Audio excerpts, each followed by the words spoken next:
Did you want to cover? I know there are some other security related things. I know we're not security analysts per se, but it is every CIO I talk to, it's a top 5 concern. Even if they have a CISO, security is always a major concern. And there was some security news that I think you wanted to cover, right? Oh gosh, there have been so many security stories that, neither of us are dedicated security analysts, and we respect that that is its own very specific world. But between the software supply chain issues that have been picked up, as well as some tactical hacks, we've seen AT&T dealing with just millions and millions of accounts that have been hacked with very poor explanations of what is happening there.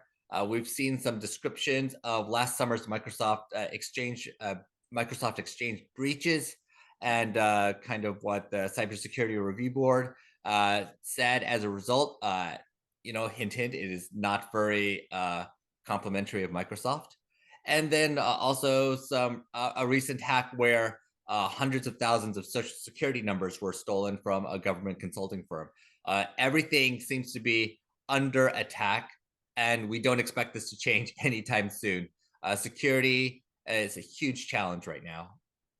Yeah, and I mean, and that's I guess why I struggle with it. It's hard to even treat it as news because it's like there is no shock here. It is a tough, tough world from a security standpoint. I think if you're a CIO, or CISO, I mean, any way you cut it, it's tough because if you're a small organization, then the good news is you maybe aren't a huge target, but the bad news is you have very few resources. And if you are a big organization, then you probably have a much higher level of resources being applied to it, but it also means you're a much bigger target. And the fact that we're seeing some of these from AT&T and Microsoft, and it just shows these companies with massive resources to put into it are still highly subject to this. And I don't have anything to say really. It's just like it's tough. You better be diligent. You better always be really focused. The one story that you alluded to that I really was fascinated by in like a watching a train wreck kind of perspective Mhm. is this news that came out about an obscure open source utility. In fact, I had to look it up. It's called the XZ Utils data compression tool, right? But it's one of these foundational libraries that is part of a huge number of very large open source distributions that are used everywhere. And one of the natures of the open source community is that you sort of once you kind of prove your bona fides, you're part of this team and you're producing, you're helping.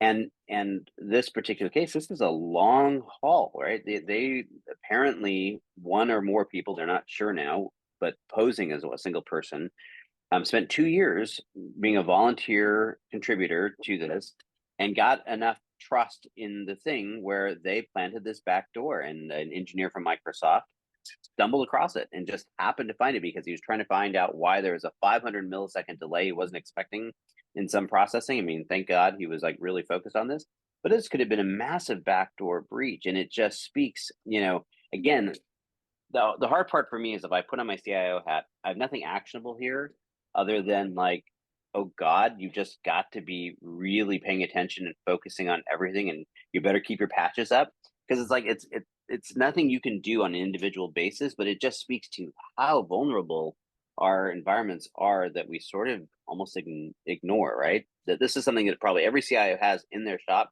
in some way, whether they knew it or not.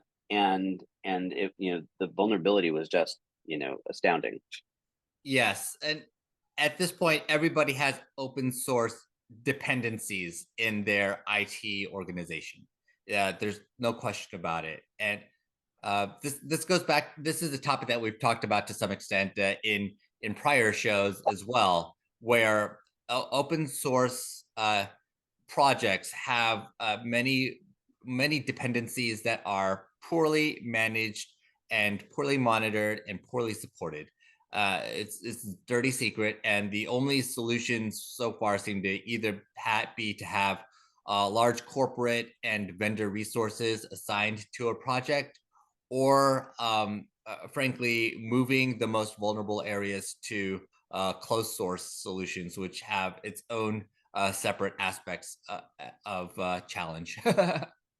And the hard part is even so much of the, we talked about Redis a few weeks back, Mhm. right? Even closed source, or as we're moving increasingly to closed source type environments because of this, many of those are still rooted in open source. So they often are leveraging some of this, so, which is makes this so nefarious.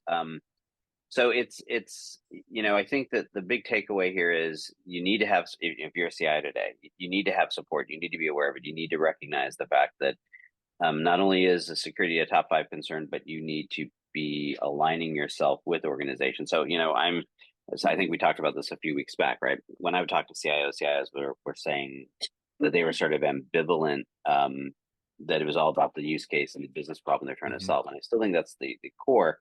But increasingly, if I'm a CIO today, I'm actually looking away from open source, or at least making sure I have a vendor. I don't want to be in the wild using open source. I think the vulnerabilities and the risks are just too high. So even if I'm going to use a core open source platform, I want to be purchasing it through somebody who's going to provide the support, who can react fast enough when something like this happens. Because otherwise, you're just at the mercy of someone catching something and being able to respond. So it is definitely, I think, ironically, going, because we have to bring AI into this at some point, right? In this world, in the era of AI that we're in, where everything is now moving so fast and data is so critical, and these systems are now being put under this, I would argue, higher levels of stress, because the use cases are becoming much more elaborate and intricate and complex. Mhm. That the vulnerability that your what's the term, the risk is a term in security I lost. Anyway, your risk profile isn't a better Mhm. term, um, is just widening. And so I think you need to be looking at how do you start minimizing that and managing against it. Yes, and I think this also speaks to the challenges of being compliant with the U.S. federal government software bill of materials requirement. Really understanding how your software is constructed, the vulnerabilities that exist within your software, and being able to identify the challenges. So, for instance, the this XZ Utils issue, it was only found because one developer noticed that there was a 500 millisecond delay in performance uh, compared to what was expected, and then dug into this issue to find the solution. That level of diligence is honestly not what is going into most applications and most projects. People are not pinging and performance testing every single aspect of all of these projects to that level. Yeah, and by the way, we should give him credit. His name is Andre Freund. I think that's how says Mhm. his name. And interesting enough, because we just finished slamming Microsoft on the breach they had. He's a Microsoft engineer, but it just kind of goes to this. Yeah, so I think it's tough. I think there's no great answer. What I will say is that clearly security has continued to sort of move up the priority list, and is ironically, I would say, because it is such a defensive thing, it's now a board level conversation that's happening, because it's all about risk. The challenge for me is that if you put, I come from the world of service management, and people used to talk about the risk associated with change. And I said, it's really easy to eliminate all issues related to change. Stop making changes.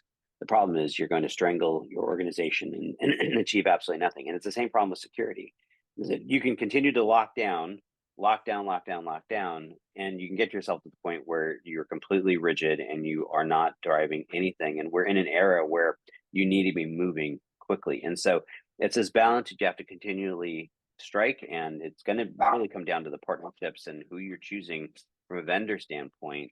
And as we just with these reaches we talked about, there's no perfect.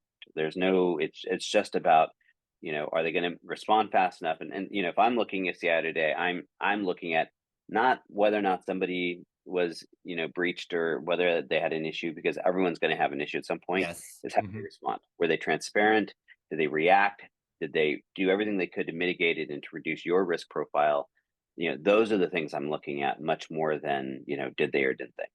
Yeah, I feel like that is actually the most that visibility is more important at this point. And One of the challenges I see there is, so for instance, one of the other stories I mentioned was AT&T having 70 million accounts that were hacked, and their explanation as to why has been extremely vague. Obviously, nobody wants to talk about how they failed, but at the same time, when you have no idea what failed or what went wrong, it's a little hard to have ongoing trust in the vendor. And I feel to some extent, for better or for worse, a company like Microsoft, when it makes security mistakes, it will tell you what mistakes occurred. And then, sure, it's going to take the big hit. But you can move forward if you know what the problem is. And I feel to some extent, we expect every major IT vendor to be a target for black hat hackers at this point. We don't expect anybody to be above the fray or be able to be 100% safe. Even the likes of Oracle, which has a pretty good record of being secure and governed. But I do think that one of the challenges here is trying to figure out, okay, if everybody is hackable, what is our backup plan for all of our data, all of our processes, so that we can move forward? We live in a world where we cannot expect any of our tech vendors to be 100% secure just because there are nation state actors literally that are trying to take down some of the biggest of the vendors out there. So I guess the answer is your backup needs to be Oracle Cloud now because they're secure. Yeah, yeah, it is. I mean, what it's funny is I had I mentioned, I think here previously, I have this group that I call the DXIT Leadership Network, and it's a Mhm. bunch of CIOs and CTOs, and we get together and we were talking about this, and there's the old school, old school practices, that are all related to disaster planning and recovery, and I would argue they've always been relevant. They're perhaps becoming more relevant now, when we start looking at this secondary kind of perspective of it. Because you got to get there. You've got to be addressing all of those elements. Which also leads to, I think, the hand in hand that goes with this, and that is this idea of governance. And so I think we can't avoid talking about AI. There's always a little bit of AI, but security and governance sort of go hand in hand, because it's not just what we talked about. It's not just what you're doing, but governance is really the process, right? What are you doing on an ongoing basis to manage it? How are you responding in the event of issues? And so there's clearly the broad-based approach, and I would argue many organizations are still struggling with their governance approaches and policies, much for the same reason we talked about from a security standpoint, and that is you can use governance as a club and lock everything down, and all that means is you lose competitiveness because you can't be agile and adaptable. So you need to find that kind of balance point